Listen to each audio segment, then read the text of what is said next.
Hello everyone, Dave here again. Today I'm going to be showing how you set up a scenario for the Pathfinder adventure card game. So this was sent to me by Paizo for the purposes of doing a review and doing some videos on. And I haven't had a chance to properly play it yet, though I will get that opportunity this upcoming weekend at the time that I'm recording this. So I'm recording this on a Friday, and on Sunday I'm actually going to get a chance to play this with a friend of mine. So really looking forward to that. Really like the game so far, and I think this is a really awesome product.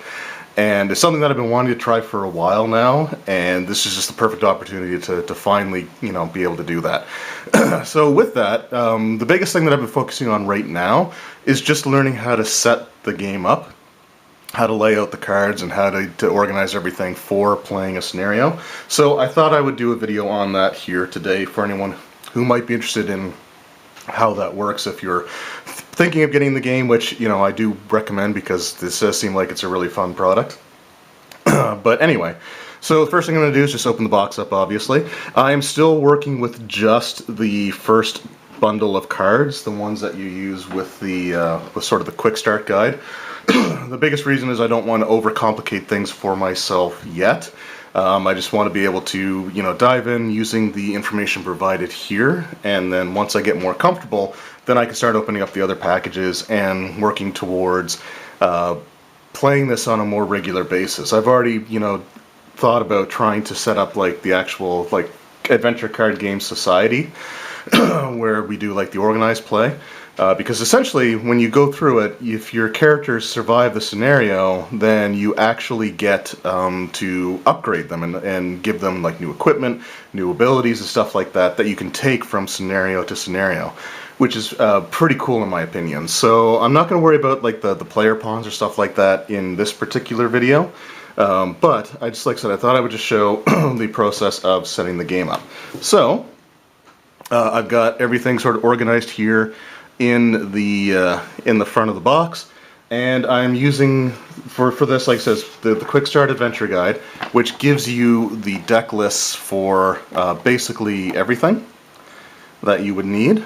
So it gives you like the cards for each of the characters, like what they get as far as weapons, armors, items, other types of things that they may have on them, and then it gives you the locations that you need and all the other cards, and everything that you need is provided really well in that first bundle, and it's actually excuse me, it's actually organized really well on top of that. So for example, the characters equipment, the character deck lists were already properly sorted in the package as it was. The only thing that you had was the excuse me, still dealing with allergies here. So the only things that you had were the characters were all together, and then you had like the deck lists or their character deck separate after that. But I was able to just organize them all, and there's up to 6 character divider cards. So I just went and did like character 1, character 2, character 3, and this one gives you 4 characters. So for character 4. And just to go over, like I said, I'll show just the cards in the deck list. So here we have Amiri. So this is the female human barbarian, and so we'll go over the cards a little bit as well. So it has her physical stats and her attributes basically as you would have in the role-playing game, as well as other things that she might be proficient in. So for example, we have strength, and then when she makes a melee strength attack, she gets a +2 bonus on the die. And the dice that you use is determined by what your ability score is. So for example, strength, she's rolling a d12 because it's a barbarian, and barbarians have definitely high strength. That's their main stat. And then for dexterity, it's a d6. Anything that you're making that uses constitution, you roll a d8. Although if you make a constitution fortitude check, you get +1 on the die as well. Intelligence and wisdom are d6s, and then she has survival as a d6 +2, and then she has charisma of a d4. So probably not the most charismatic character. Underneath that we have the hand size, so the number here, and so basically all these things here. Well, get it to focus. These are all your starting information. When you see the checkbox with +1, +2, +3, +4, whatever, those are things that you can choose as your character advancement, I guess, at the end of a scenario. So if you survive a scenario and it gives you a, I think it's called a feat actually. So if you gain a feat from from the scenario, then you can actually use to check off one of those boxes. This is where I would recommend, if you want to play this on as an ongoing thing, having a piece of paper to keep track, because I know I don't want to mark on the cards, and even if you put a sleeve over it and use like dry erase marker, the stuff is going to rub off. So I would recommend just having a little pad of paper as well that you can use to track your your feats and advancements. So our starting hand size is 4 cards. So whatever her deck is, she'll get 4 cards out of that. And then for her powers, it says on your strength check or your check against a monster, you may bury a card from your hand. So burying is when you take a card from your hand and you basically put it underneath the character card. And there's no way to get that back unless something allows you to regain buried cards. Like there's your discard pile, and then there's like the buried pile, and then there's just like flat out removed from game. So anyway, so you can bury a card to add your fortitude skill. So yeah, so I think that is like rolling an extra d8 +1, if I recall correctly. Now, I'm not 100% sure on that yet. Like I said, I haven't had a chance to really play the game, but I believe that's how it works. And then if you get a feat, if you level that up, instead of burying the card, you can put it in your discard pile, which means there's a way to possibly get it back. Another ability that she has says closing your location does not prevent you from exploring. So typically speaking, if you close a location either by going through all the cards, or there are scenarios where if you defeat the main threat in that area, you then close. You then have the ability to close the site and then move on to something else. But if you close a site and then move to another location, you can't explore after that. So in this case, you are actually able to. And if you level it up, in addition to being able to explore after moving to a new location after closing another one, you can also draw a card, which is pretty cool. And that says at the end of your turn, you may move any local characters, or when you may move, and any local characters may move with you. So if you have a couple of characters in your location and you want them to move to somewhere else where there's maybe like a villain that's in that spot, then they can go with you, which is pretty cool. On the back of the card, it just shows what she has for starting items. So her deck starts with 4 weapons, 0 spells, 2 things of armor, 3 items, 2 allies, and 4 blessings.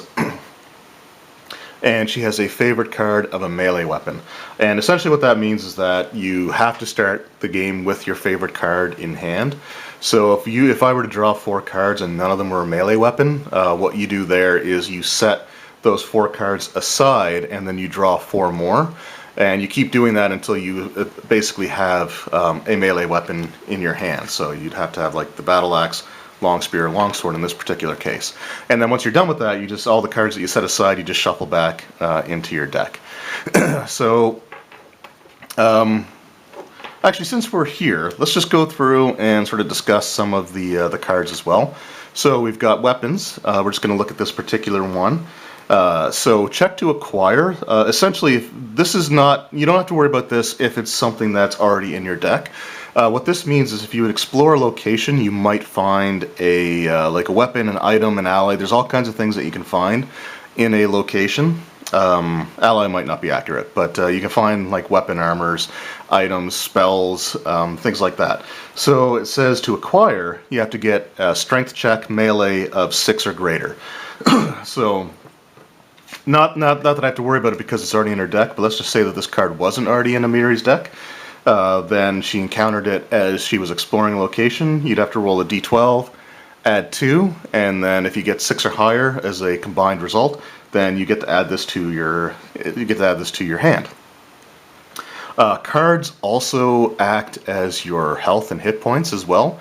So if you run out of cards in your deck and you have to draw a card, you're done. Like the character is dead, and that's it, sort of thing. So there are ways to bring your character back, you know, and other things like that. But I haven't really gotten that deep into the rule set yet.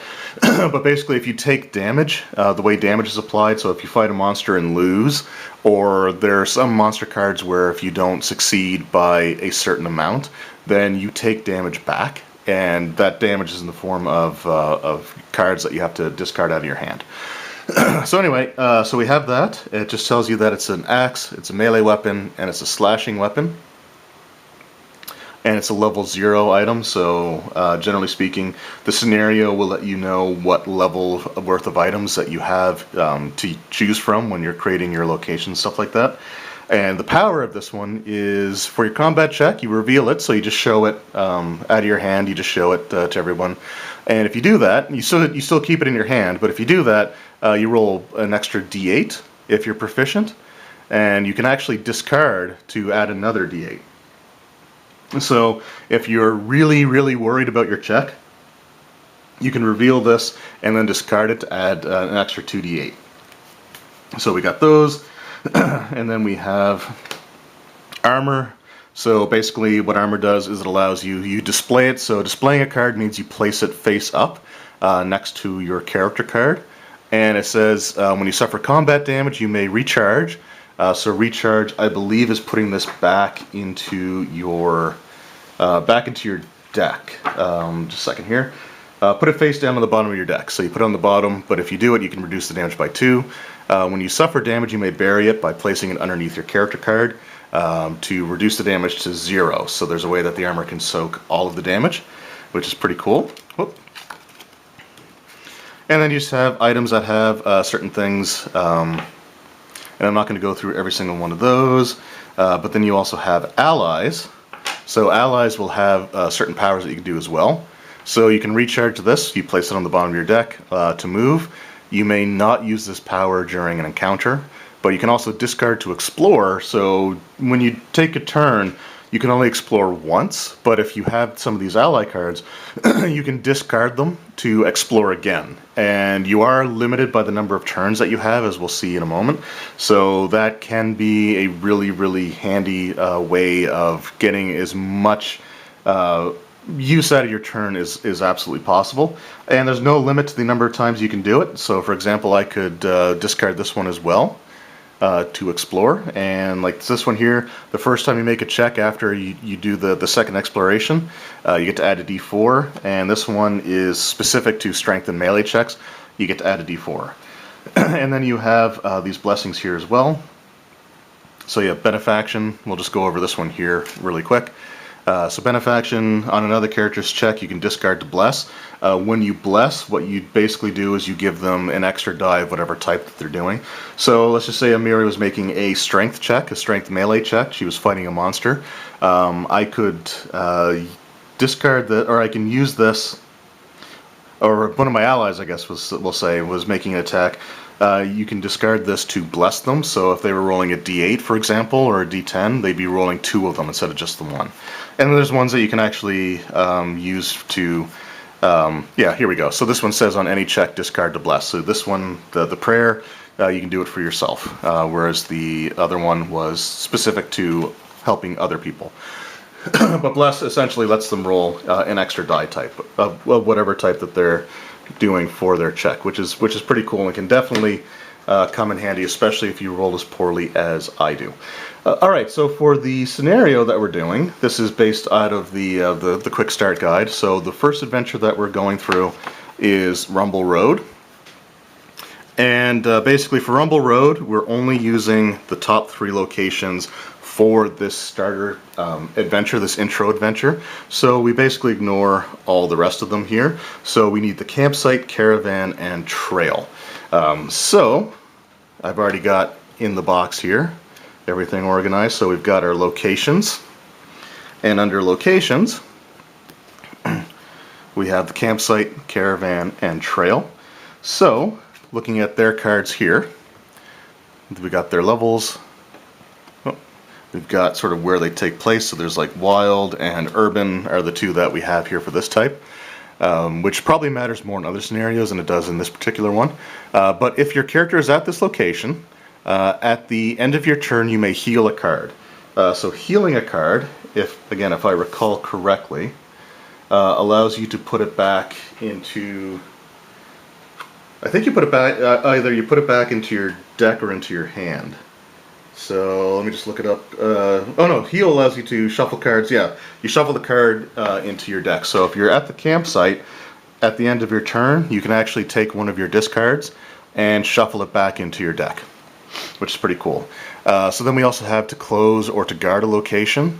So you discard 3 different types of boons. Boons are what I've already showed you there in terms of things like weapons, armor, items, allies, and blessings. So you can discard 3 different types from among that list.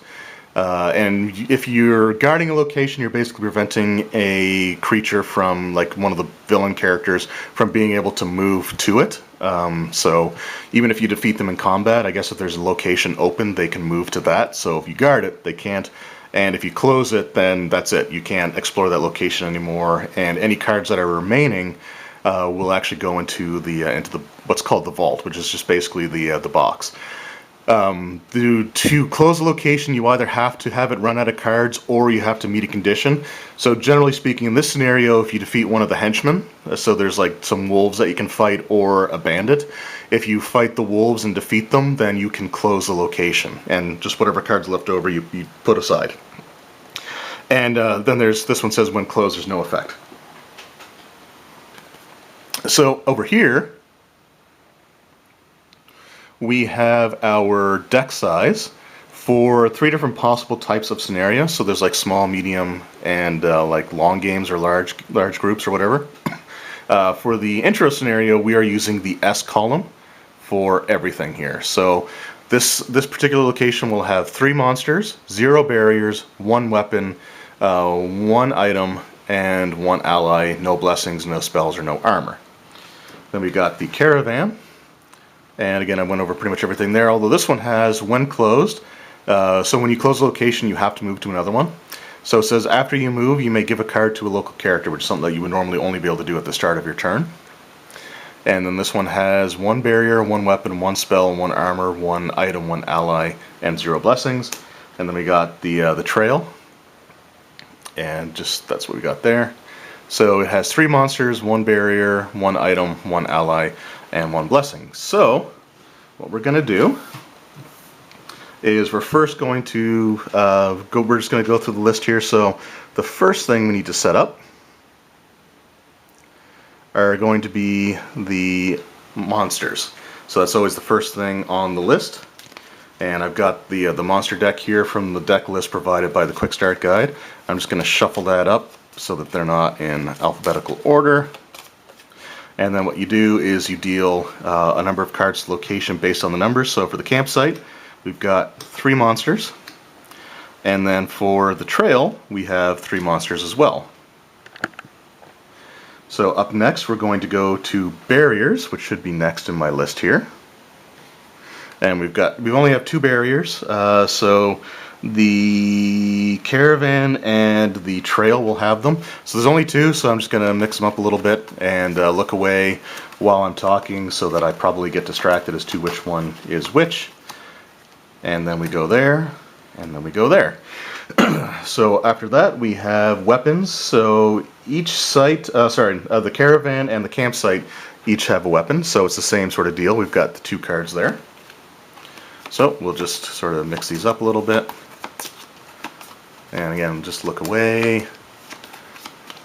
There's not much you can do when you're only trying to shuffle 2 cards, but we got one that goes there, and one that goes there. Up next we have the spell, and only one site has a spell, which is the caravan, so I can't really shuffle anything, so that spell will just go directly in there. Up next we have armor, and there's only 1 armor as well, which is also at the caravan site. And I think skip past the armor, so again that goes into the caravan, right? Yep. And then we have items. So we have an item at each of the sites. So there should be 3 items here. 1, 2, 3. So we'll just sort of mix these up a little bit. And I'm not super familiar with the cards at this point anyway, so I'm not too worried about it.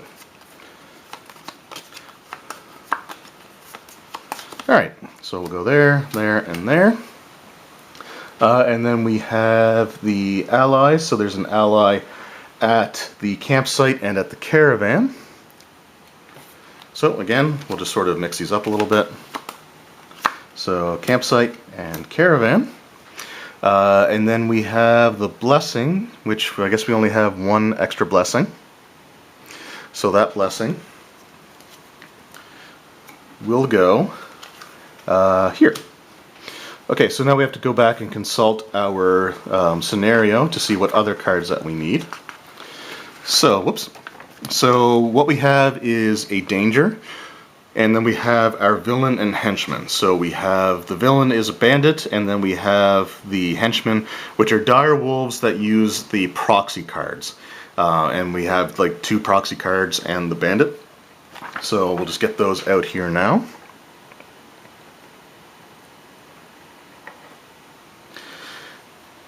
Alright, so these, there we got those there. And then we've got the proxies. So just henchman proxy A, and we need 2 of them. So basically the way this works is that you have to have either a villain or henchman at each of your locations if the story calls for that sort of thing. So we've got 3 locations. We have the dire wolves and the bandit as our creatures, major creatures that we can encounter. So we only have 1 copy of the dire wolf thing, so we're not going to be able to put it in 2 different piles. So the way that works is we'll just set the dire wolf card up here, and then we've got our 2 proxies to represent the wolves, and then we have our bandit, and the bandit is the major villain of the scenario. So after we defeat the bandit, as long as he can't retreat to another location, so we either guard or close the other locations before we fight him, or we basically just keep closing locations until he's cornered and then we can defeat him. So you put these all in these decks as well. So the way that we do this is we'll shuffle these, so we don't know precisely which one's which.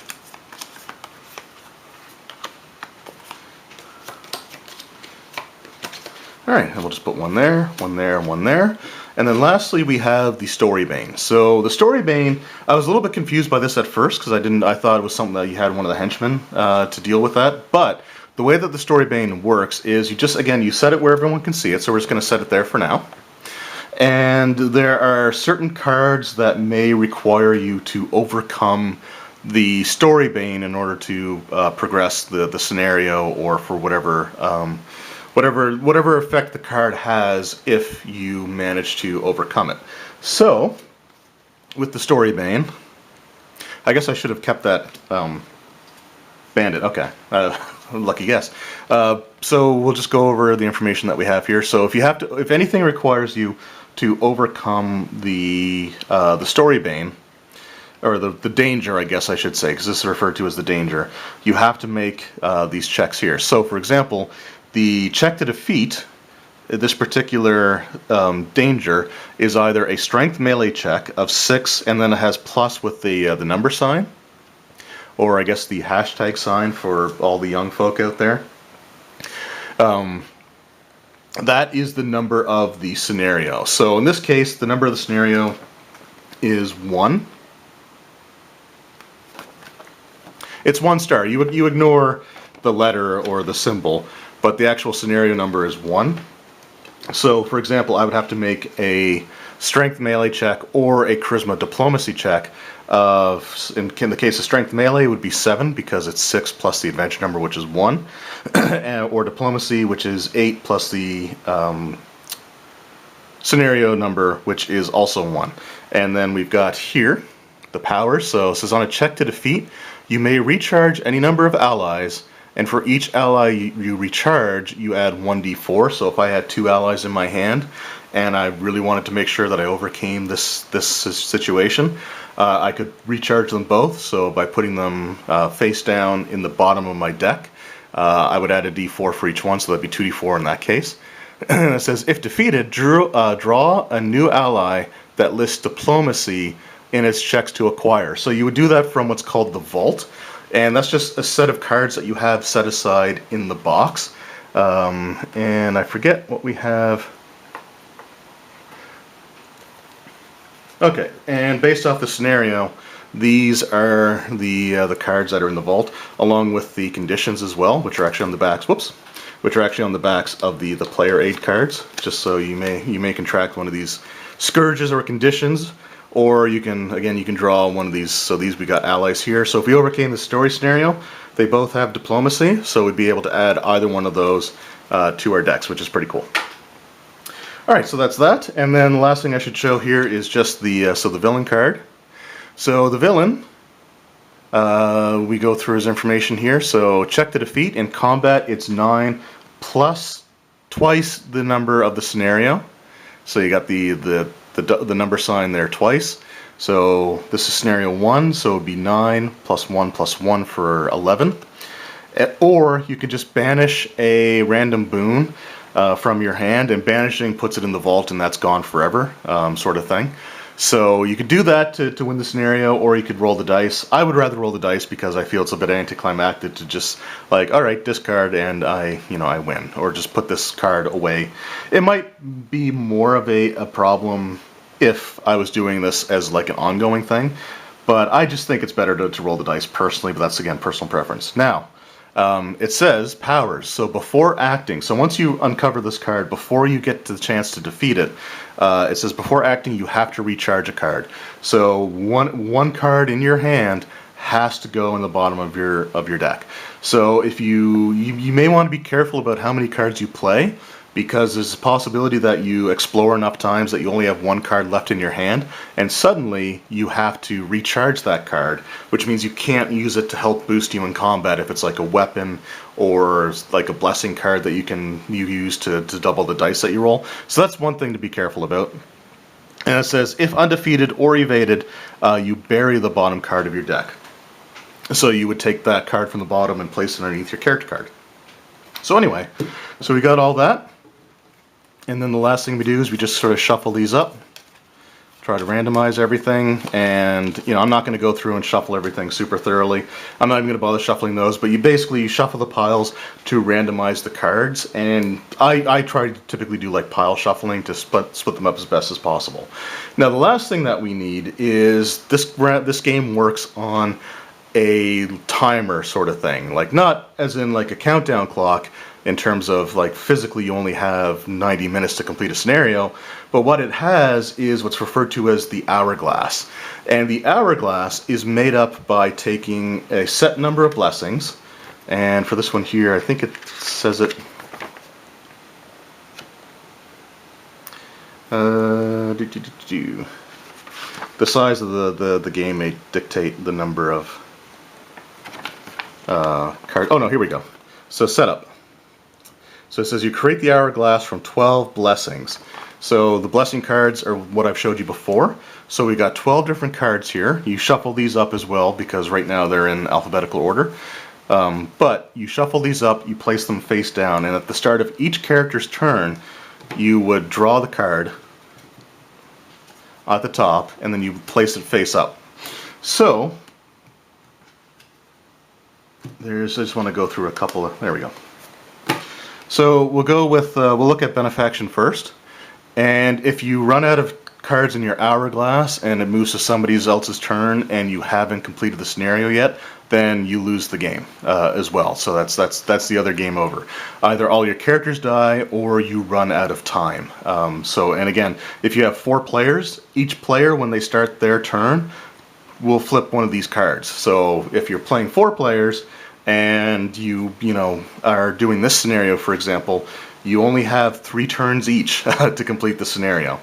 And that's when you'd like discard to do extra explorations and stuff like that. But anyway, what we have here is, so we got benefaction, and all the blessing cards will say when this is the hour and what the effect might be. So for the case of benefaction, and a lot of these will have this as well, it'll just say when this is the hour, there's no effect. So that's fine. You just proceed with the rest of your turn as normal. Alright, so the other type that we can possibly have is one that actually has an ability listed. So this particular one, for Torog's Power, says when this is the hour, when you would discard a boon to bless a strength or constitution check, you may recharge it instead. So what that means is, in this particular case, if this is the hour card, if this was the card I just flipped over, and I was making like a strength check to fight a creature or try to acquire an item, or a constitution check to do something similar or to avoid a negative effect, instead of discarding a card, which is what you would normally do in order to bless, which means that you put it in a separate pile away from, you know, everything else. You can actually, with this one, you can just put the card on the bottom of your deck, which is pretty cool. So, and there's different hours will have different effects. I'm not going to go through every single one. I'll just do one more here just to show that there are differences. So when Abadar's Law is the hour, on your check to close or to guard, you can add an extra d4. So there's pretty cool stuff like that. And yeah, so it looks like a really fun game. I will do some solo play videos once I've had a chance to play, you know, a little bit. Like I said, on this weekend, I will have the opportunity to take this with me and try it out with a buddy of mine. So I'm really looking forward to that. I think that's going to be just awesome. And once I've done that, I will be a little bit more confident in actually doing gameplay for people to watch. So I'll be doing some solo scenarios. I'm not going to go through the entire storybook, just because I don't want to have too many spoilers. However, I did pick up the free RPG Day one with the goblins, and I have ordered one of the goblin card packs. That was for the previous iteration of this game. There are compatibility, you know, there are ways of making them compatible.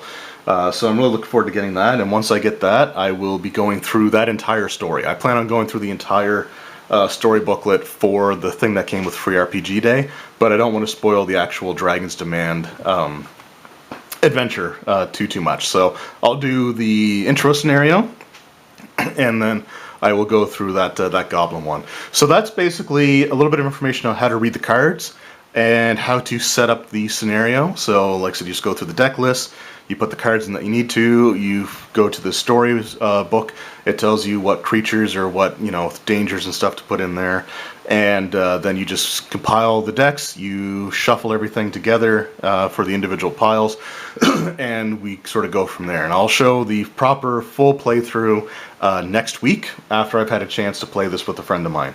So anyway, I hope you guys have enjoyed this video. I hope it's helped a little bit if you're sort of curious as to how the game is set up at the very least, and how to understand some of the cards.